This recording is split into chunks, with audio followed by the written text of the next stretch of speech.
be honest, I swear that this is completely true. I promise. Scout's honor. Does any of that sound familiar? Why do we need to say things like that, reassuring somebody that we're telling the truth? Well, it's probably because we don't always keep our word.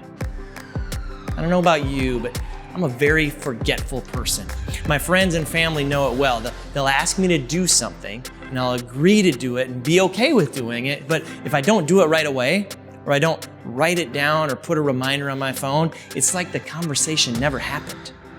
I'm embarrassed to say it, but I am not good at following through on my commitments. Sadly, my word is not always my bond. And even though there's nothing malicious or nefarious about it, I'm not trying to deceive anyone. I'm just really forgetful.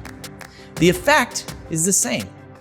When I don't do what I said I would do, it erodes trust and damages relationships. One of the most convicting passages of Scripture for me is found in Matthew 21. Jesus gives a brief example of a man with two sons. The father asks the first son to go and work in the vineyard, and the first son says, "Nope, I don't want to." Later, he changes his mind and actually does go to work in the vineyard.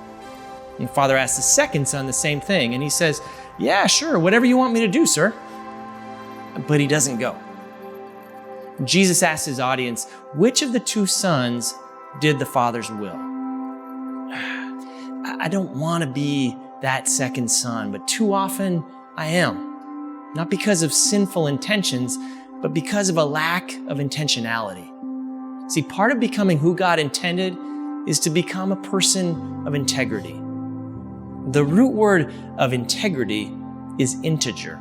An integer is a whole number. And so integrity has to do with being a whole person, being the same on the inside as you are on the outside, and being someone who loves Jesus with heart and soul and mind, letting Him have control over every area of your life. It's a relatively established fact of human nature that we tend to do what we want to do. And for me, I tend to remember what I want to remember. I think the things that I care about, the things that I'm passionate about, I don't have to be reminded of those things. I can easily remember to do them because I want to.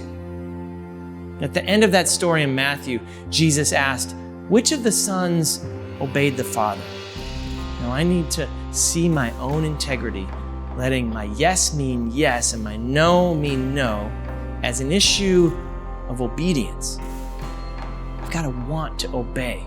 And part of obedience is doing what I said I would do. And so my prayer for myself and for you is that God will do a deep work of renewal, renewing our minds, our hearts, and our desires in order to become people of integrity.